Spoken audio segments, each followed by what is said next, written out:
Dear aspirants, welcome to this week's SR Week's weekly newspaper analysis.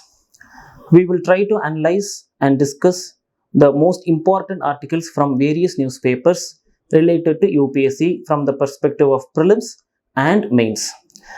And you can also download the file from the description, and you will have to use that file and read it for better retaining of the data. The first topic for today is India's demographic advantage and India's economy's sweet spot. We know that India has one of the or the best demographic dividend or demographic advantage in India, which means India has the highest proportion of working population or young population in India. What is the advantage of having working population, or in other words young population? They work, they earn money, they contribute to the country in terms of tax, in terms of spending, in terms of saving, whatever. But what if it is otherwise? If the demographic dividend is negative, like in countries like Japan, Korea nowadays, and even Russia is nearing it. In those countries, the number of dependent people are more in number, either small children or elderly people. In these cases, the government has to spend for them in terms of free education, in terms of insurance, taking care of them, all these things. So, young population is considered a great advantage for any country in terms of economy. So, here they say India has a very good advantage in this, but whether India is using this properly or what has to be used. Okay, we'll see certain important facts in this. Some facts that we generally know are India is the fastest growing big economy. Yes, we know that. India is the fifth largest economy. Yes, we know that. Some important facts for prelims here. The labor force participation rate is only 55.2%. What is labor force participation? Those people who are working and those people who are willing to work and searching job. That is called labor force participation. We know that is only 55.2% in 2022 data released by International Labour Organization. And they also say that falling labor intensity is likely due to growth being led by services rather than manufacturing. India's growth, we know, mostly is led by services sector. People working in services sector earn a lot of money, but generally a good development or growth in terms of economy for a country is considered by the manufacturing sector. அப்போ ஏன் manufacturing sector தான் பெஸ்ட்னு சொல்றாங்க அப்படின்னா, manufacturing sector once established பண்ணிட்டா அது like sometimes 100 years அல்ல 100 yearsக்கு மேலேயும் கூட அது வந்து ப்ரொடக்ஷன் நடந்துட்டே இருக்கும். அதில் எக்கானமிக் ஸ்டேபிள் இன்புட் வந்துட்டே இருக்கும். சர்வீசஸ் செக்டர் அப்படி கிடையாது. எப்போ வேணாலும் மேலே போகலாம், சடனாக எப்போ வேணாலும் கீழே போகிறதுக்கு சான்ஸ் இருக்குது. அதனால தான் நம்ம வந்து ஐடி பூம் ஆகுது, ஐடி வந்து ரெசெஷன் போகுது, இப்படிலாம் கேள்விப்படுறோம் இல்லையா, சம் ஃபேக்டர்ஸ். ஸோ அதனால தான் இங்கே க்ரோத் வந்துட்டு மேனுஃபேக்சரிங் செக்டர் வச்சு இந்தியாவில் இல்லை. ஸோ அதனால என்ன ஆகுதுன்னு சொன்னால் பெரிய ப்ராப்ளம், நிறைய பேருக்கு வேலை கிடைக்கிறதுல. Unemployment is higher when manufacturing is lesser. That is what this data is trying to say us. Okay. And one more thing, see here, the economic survey of 2023-24, it gives one important data. India is seeing a declining capital to output ratio. We'll see here. Let us say this is capital amount, that is the investment we make, and the output that we get out of it. So let us say we make 2 crore rupees in capital invest. Let us say we get 1 crore out of it. So what is the ratio of this? Let us say it is 2. Okay, but if the output was more, let us say 2 crore was the output, the ratio would have been what? 1 less. So what does that mean here? Declining value here, the declining ratio means it is positive. Declining தான் நல்லது ஆக்சுவலாக சொல்ல போனால். So அப்போ என்ன ஆகுது, capital to output ratio decline தான் இருக்கு, அது நல்ல விஷயம் நடந்துட்டு இருக்கு. At the same time capital to labour ratio increase ஆகிட்டு போகுது. இப்போ 2 கோடி ரூபா போட்டு ஒரு இன்வெஸ்ட்மெண்ட் பண்ணுறாங்கன்னு சொன்னால் அதில் எத்தனை பேர் வந்துட்டு வேலைக்கு சேர்க்குறாங்க அப்படின்னு சொல்லி பார்த்தா 1 லட்சம் பேரை சேர்க்குறாங்களா 2 லட்சம் பேரை சேர்க்குறாங்களா? இப்போ 2 லட்சம் பேரை சேர்த்தா என்ன ஆகும்? 2/2 = 1. Number is 1. Here the number is 2. So higher number அப்படின்னு சொன்னால் less number of employees தான் இங்கே சேர்த்துருக்காங்க பாருங்களேன். Employees are less in number. Employment is low. So increasing capital to labor ratio, it is actually bad. So this data you should know for prelims as well, and you can mention very well in the mains as well. Now we'll see the next thing, the reasons for this. ஏன் வந்துட்டு இந்தியாவில் இவ்வளோ நல்ல young population இருந்தால் அதை use பண்ணிக்க முடியல economic? ஏன்னா one thing, MSMEs which are called as the backbone of the employment in India, they are not growing in large scale. This is one thing. இது ஃபர்ஸ்ட் பாயிண்ட். செகண்ட் பாயிண்ட் என்னன்னு பார்த்தீங்கன்னா, large scale business, பெரிய பெரிய ஃபேக்ட்ரிஸும் கூட பார்த்தீங்கன்னா they do not get into labor intensive sectors. அதிக பேரை வேலைக்கு எடுக்கக்கூடிய ஜாப்ஸ் மேனுஃபேக்சரிங் அவங்க பண்ணுறதில்ல. ஸோ ரெண்டு இடத்துலையுமே பார்த்தீங்கன்னா MSMEs தான் அதிக வேலை வாய்ப்பு கொடுக்கக்கூடியது. ஆனால் MSMEs க்ரோ ஆக மாட்டேங்குது. பெரிய கம்பெனிஸில் வந்துட்டு வேலைக்கு அதிகமாக எடுக்கக்கூடிய டைப் ஆஃப் ஜாபை வந்துட்டு அவங்க செய்யவே மாட்டேங்கிறாங்க. ஸோ ரெண்டும் பார்த்தீங்கன்னு சொன்னால் இதனால் நிறைய பேருக்கு வேலை கிடைக்க மாட்டேங்குதுன்னு சொல்கிறாங்க. And one more thing, in terms of government என்ன ப்ராப்ளம்னா, we have not yet implemented something called as new labor codes. Already Parliament has approved it, but still yet it has not been implemented. This is seen as one of the disadvantages. And see here, we have already discussed this many times in class. 45% of the population in India is involved in agriculture. But the output from that, GDP க்கு எவ்வளவு contribution வருது அப்படின்னு பார்த்தா only 18%. இது எப்படின்னா, ஒரு இடத்துல 100 பேர் இருக்கிறாங்க, 45 பேருக்கு எவ்வளவு பணம் கொடுக்குறோம்? வெறும் 18 ரூபாய் கொடுக்குறோம். So what does that mean? People involved in agriculture will be poor. So what should happen here? People involved in agriculture should come out and get into manufacturing sector or services sector. At the same time, output from agriculture also should increase. But increasing output is not very easy. ஏன்னா இப்போ நீங்கள் வந்து output வந்து increase பண்ணுறேன்னு சொன்னால் விலைவாசியில் ஏற போகுது. Rice இன்னைக்கு 60 rupees இருக்கிறது 150 rupees ஆயிரும், which is not good for a country. So அப்போ best thing is manufacturing should increase so that people will get out from agriculture sector and get into manufacturing sector or services sector. That is what this article is trying to say. அது போக another 19% of people working, they are in unorganized sector. அதாவது என்னன்னு சொன்னால் கரெக்டான சம்பளம் அந்த மாதிரி எல்லாம் ஏதோ ஒரு வேலை செஞ்சுட்டு இருக்காரு. ஸோ இதில் என்ன பிரச்சனை பார்த்தீங்கன்னா, they suffer from low productivity. One is low productivity and another one low incentive also. They'll get very less salary for the work they do. They will work for 100 rupees, they will get only 20 rupees. This is the problem with unorganized sector. So that in this case also we say that employment is not very great. This is the second problem. Now what can be done for these people? இப்போ unorganized செக்டரில் நிறைய பேர் வேலையில் இருக்கிறாங்க, அவங்களுக்கு சரியான சம்பளம் இல்லை, அந்த செக்டரில் ப்ரொடக்டிவிட்டியில். அப்போ என்ன பண்ணலாம் அதுக்கு அப்படின்னு பார்த்தா, அந்த மாதிரி பீப்புளை வந்துட்டு வேற டைப் ஆஃப் எக்கானமி கொண்டுட்டு போயிடணும். Example they give things like high potential sectors like toys, apparels, tourism, logistics, இந்த மாதிரி இடங்களுக்கு அவங்களுக்கு எம்ப்ளாய்மெண்ட் கொண்டுட்டு போயிட்டா இந்த ப்ராப்ளம் சால்வ் பண்ணலாம் அப்படின்றாங்க. Next one thing, they should be skilled. Skill development programme, skill development mission எல்லாமே இருக்குது. இந்த மாதிரி ஸ்கில்லை இன்க்ரீஸ் பண்ணால் இதை சரி பண்ண முடியும் அப்படின்றாங்க. அதுக்கு ஒரு எக்ஸாம்பிள் இங்கே என்ன சொல்கிறாங்க அப்படின்னு சொல்லி பார்த்தீங்கன்னா, நியூ எஜுகேஷன் பாலிசி 2020. இதில் என்ன ட்ரை பண்ணுறாங்கன்னா, foundation skills are mandated here. And next thing, higher order cognitive skills, things like solving problems, mathematics. So these skills have to be enhanced. This is what NEP 2020 says. If this is implemented, it's going to be great. This is also another point they say here.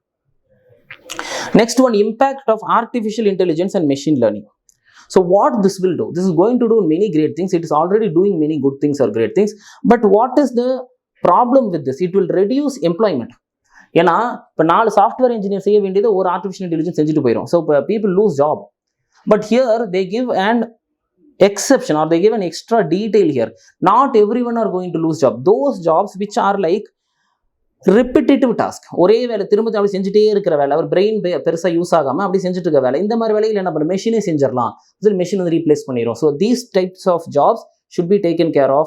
People should be upskilled and taken to the next level of job அப்படின்னு சொல்லியிருக்காங்க. Now one good data here, NASSCOM says India has the second largest talent pool in this artificial intelligence or machine learning, but yet they say there is 51% gap between demand and supply. அப்போ இந்தியாவில் வந்துட்டு artificial intelligence, machine learning போன்ற ஜாப்ஸ்க்கு there is demand, there is chance of people getting jobs, but there is no enough people it seems for artificial intelligence and machine learning. Okay, this can be taken as a point for your life as well. If you're going to learn artificial intelligence or machine learning, according to this article they say there is a good future. Now we'll get into the next topic. Now India wants to review and modify the Indus Water Treaty. We know what is Indus Water Treaty. Indus Water, the Indus river system is a set of rivers where Jhelum, Chenab, Ravi, Indus, Satluj, all these rivers together contribute as one river called as Indus River. And this Indus Water Treaty is about because there is such treaty because these rivers flow in India and then get into Pakistan. They flow in both the countries. So how to use these rivers? They came into an agreement. That is what we call it as Indus Water Treaty. Now, this treaty, we know it was signed way back in 1960 in Karachi between that time's Indian Prime Minister Nehru and Pakistan President Muhammad Ayub Khan. They signed a treaty. But now, India wants to modify this treaty. Why they say this is? In the treaty itself, it is already written, this treaty can be or should be modified once in a while according to time, according to the needs. Now, there is climate change, course of change in rivers, change of course in rivers, and the population has changed. So, according to that, they say we have to review it. In 2030, India asked for modification of the treaty. And now again, latest 2024, they are asking for review and modification. They want to change the treaty itself. That is what they say. They want to say that in Article 12, Clause 3, it states that from time to time, this treaty can be modified. In the treaty itself, it is already mentioned that the treaty has to be modified once in a while. Now, we know that this treaty was signed between India and Pakistan and brokered by World Bank. And according to this, the eastern rivers, that is BS, Satluj and Ravi, will be used unconditionally by India, no problem. And Pakistan will use the western rivers Indus, Chenab and Jhelum.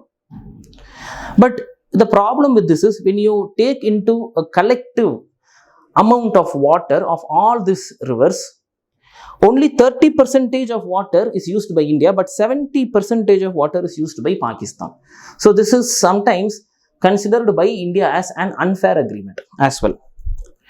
Now, apart from this, now India, what reasons they say to change this treaty or modify this treaty? One is change in population demographics, some environmental issues, and we are accelerating towards clean energy. And apart from this, even cross-border terrorism. Considering all these facts, we say we have to change this treaty. And the point of contention here mostly is some very famous hydroelectric power projects here. One is the Kishangangai project on the river Jhelum, we know that. And the next one is a Rattle hydroelectric project in the river Chenab. So, river Chenab and river Jhelum, try to remember these projects, Kishangangai project and Rattle hydroelectric project. And both these projects are important runoff river projects, which means we don't build any dam or anything. The river is just running as it is going. On the way, we put some turbines or something and we generate some electricity. That's it. We don't build a dam at all. That is how it is today.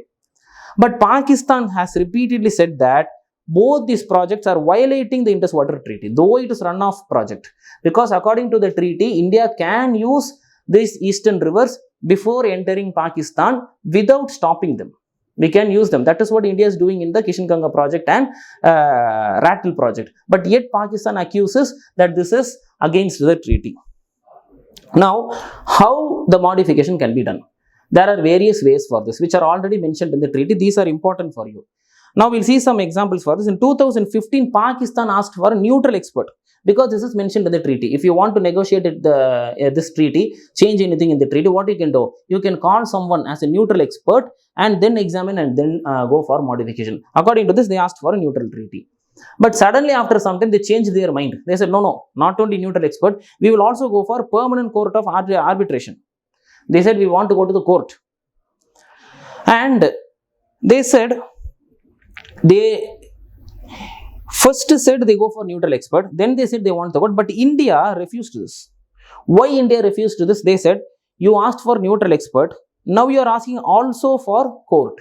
This is not possible because according to the treaty, there are stages here. There are 3 levels. Article 9 of this treaty says there are 3 levels.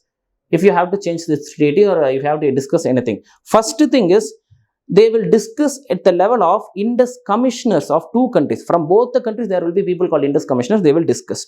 And then if that is not working, then they will go to the next level, higher level of neutral expert. And what is this neutral expert? A team appointed by the World Bank, important for prelims. And if this is also not fruitful, then we will go to the court of arbitration. This is the 3 level. But India is accusing, saying that you want neutral expert, at the same time simultaneously you want the court also. No, this is not 3 level. It is like I'll go to first level and I will go simultaneously to second and third level. No, that's not possible. Only after second level you can go to third level. That is what India says. But yet Pakistan, what it did, it kept on continuously reiterating for this arbitration of court. And during the 5 meetings of the Permanent Indus Commission, starting from 2017 to 2022, India is continuously asking for this court arbitration. And finally, in 2022, World Bank decided in favor of Pakistan. They said, we will give a neutral expert and also will go for arbitration process. But India said, no, this is against the treaty itself, we will not accept it. And then what happened? A standing committee was appointed by India. And the treaty was framed on the basis of knowledge and technology existing in the times of 1960s. This is what this committee said. So they made a committee, a standing committee, and this committee made some investigations on this, and they said this treaty itself, this agreement itself was made in 1960s. When technology was poor, they were not able to measure things properly. But now we should use this time's technology, and then we have to redefine the treaty. That is what they say. Now, some series of changes that happened since 2023. The 6th meeting of the Union Ministries Steering Committee happened. This happened in 2023. And then in 2023, again, the Court of Arbitration says that it has the competence to consider the matters concerning the Kishanganj and Ratel Hydel project. PCA says that we can come and discuss about this. India cannot reject it. But India says this Court of Arbitration is in contravention of the treaty. As I already told, while there is neutral expert, you cannot come in. The court cannot come in. India rejected this. And then in 2023 again, India also and Pakistan as well participated in the neutral expert proceedings. அதாவது அந்த 2வது stage சொன்னாலே அதுல எங்க நடந்திருக்குது, வியன்னால. அதுக்கப்புறம் என்ன பண்றாங்க, India reiterates its treaty consent decision to not participate and illegally constituted PCA. இந்த நியூட்ரல் எக்ஸ்பர்ட் ப்ரொசீடிங்ஸ்லயும் இந்தியா போயிட்டு என்ன சொல்லிட்டு வராங்கன்னா, கோர்ட் ப்ரொசீடிங்ஸில் நாங்கள் பார்ட்டிசிபேட் பண்ண மாட்டோம். ஏன்னா அது இல்லீகலாக வந்துட்டு உருவாக்கப்பட்டது, அது ட்ரீட்டிக்கு எதிரான ஒரு விஷயம், அதை நாங்கள் எங்களால் ஒத்துக்க முடியாது அப்படின்னு சொல்லிட்டு முடிச்சிடறாங்க. Okay, so know about this might be very useful for mains as well. And we'll go to the next topic. Next is a science and tech topic. They say the Earth is going to have a mini moon, a temporary mini moon. So what is that actually? It is actually just an asteroid. It is called as 2024 PT5. And having such mini moons is not new to India. Here already India has seen 4 such events in the past.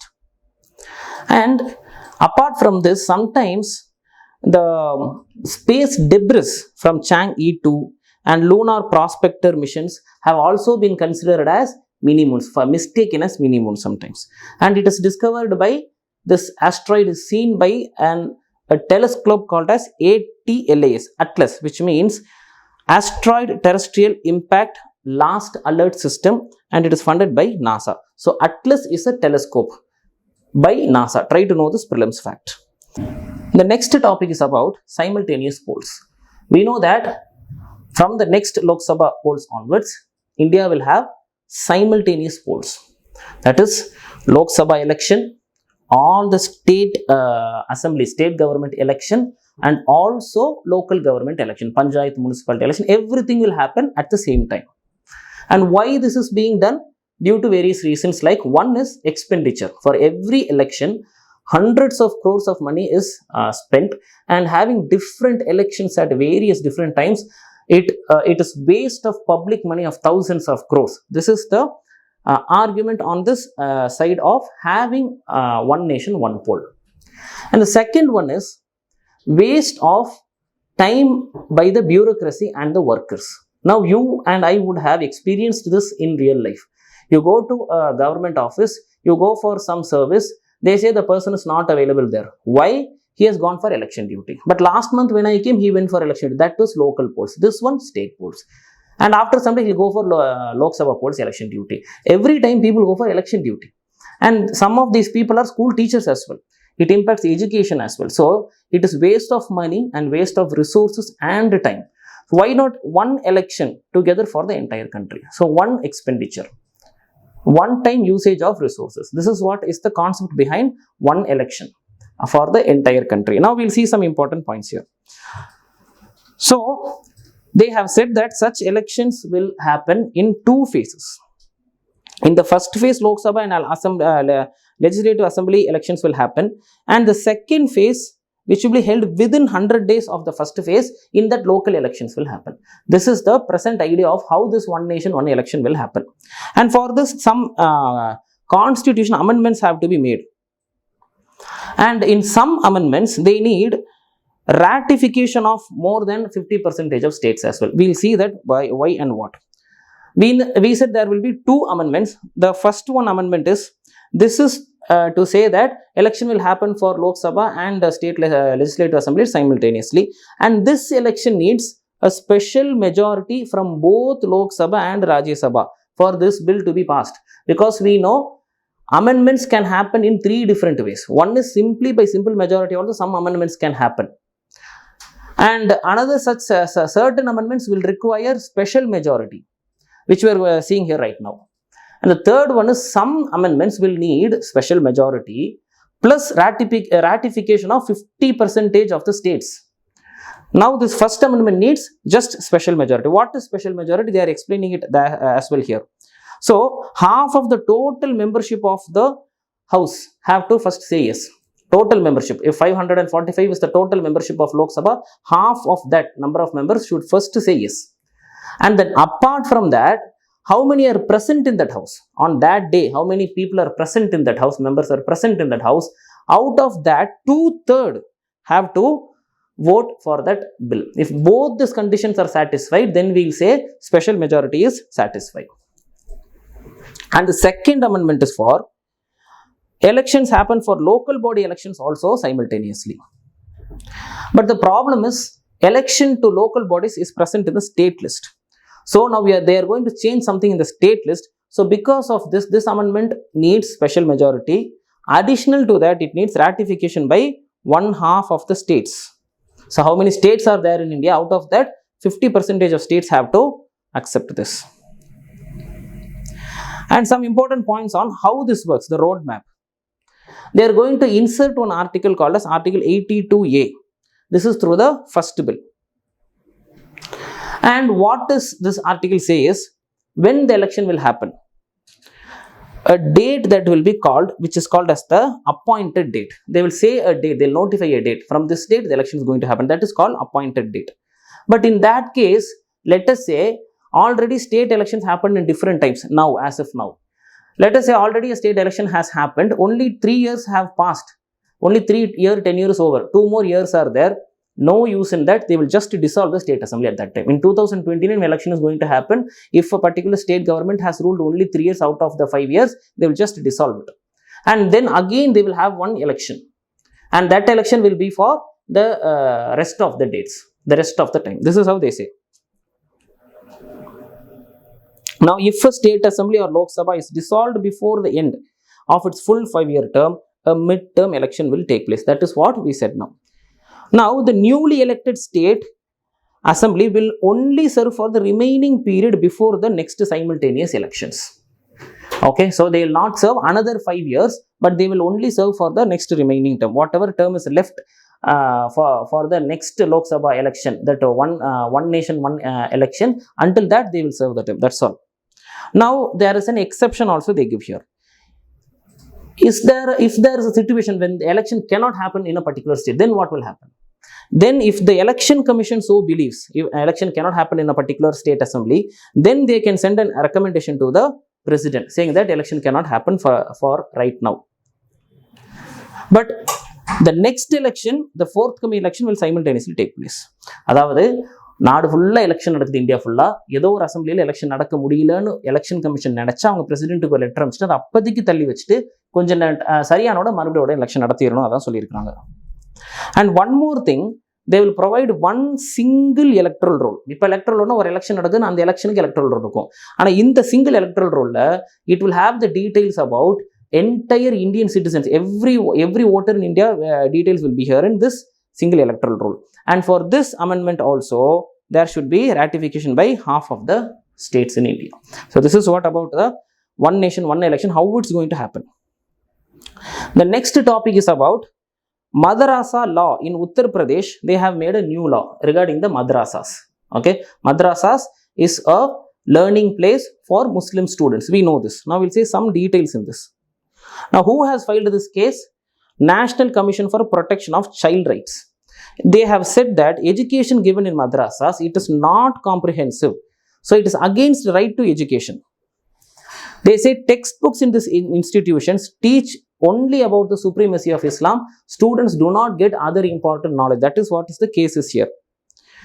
And one more thing, the Madrasa department have gone to the court against. They say this case is violating the principle of secularism and also equality under Article 14. So we are not ready to do any changes as said by this National Commission for Protection of Children. That is what the Madrasa say from that side.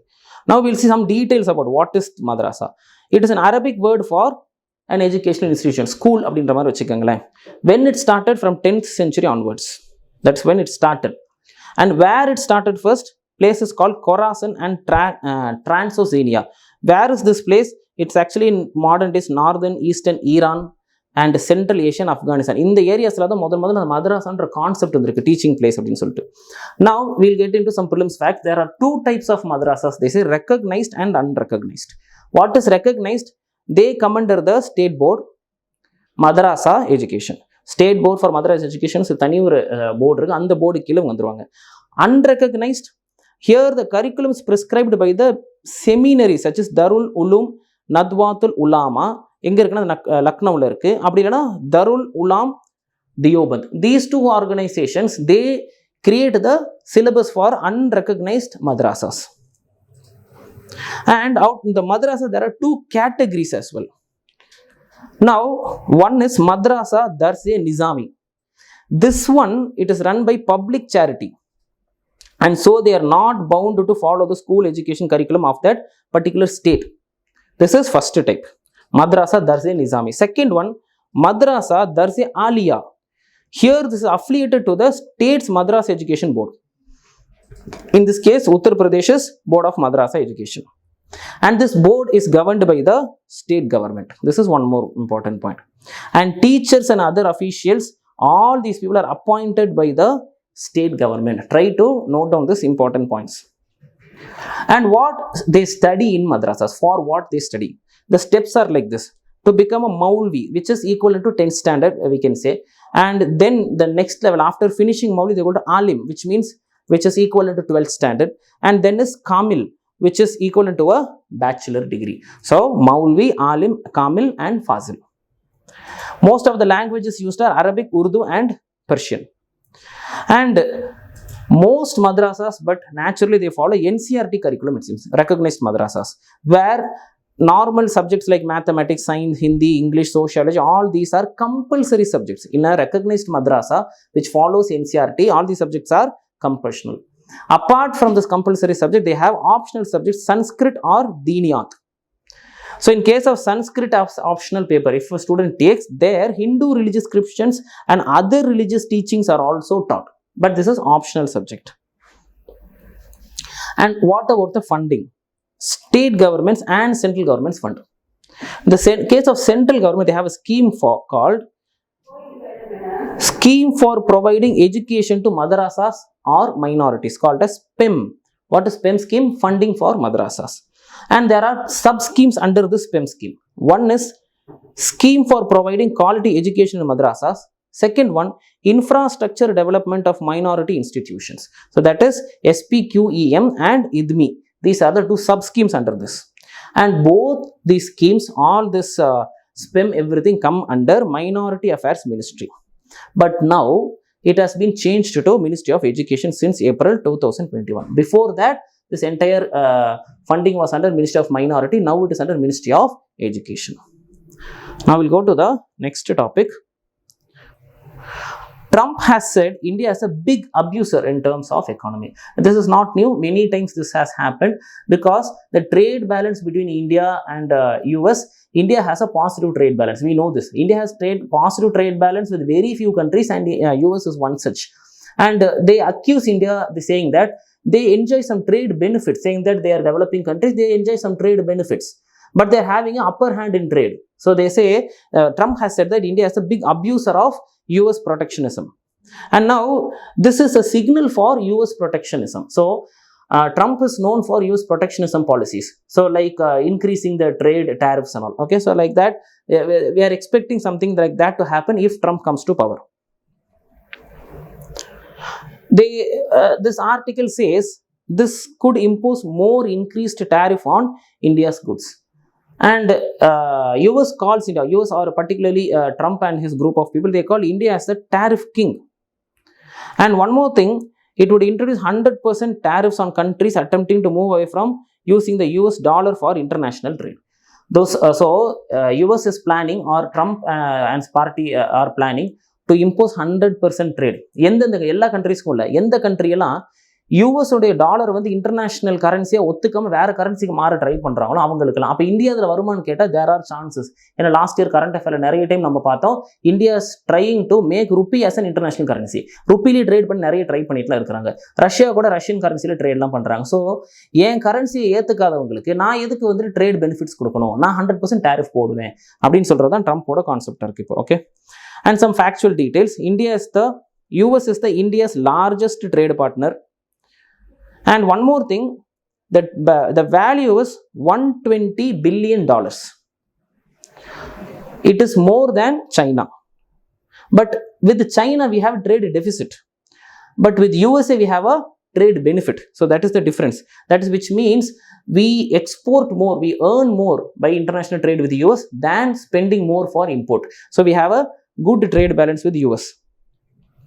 But at the same time, we are trying to diversify trade, which it is not great to have trade we are dependent on trade for trade with one country. It is not a great thing. So we are trying to diversify trade. But yet, the last few years, India's dependence on US has actually increased. But India's reliance on Western markets, particularly US, it makes vulnerable to external shocks. If there is a problem in the Western country economically, India will also face this. So experts are saying India have to change this. India is also the 8th largest importer to US. We have India has the highest trade with US. That is one point. Another one, India is 8th largest importer to US. We import so much things to US. US buys so many things from India. That is why India has a positive trade balance with US.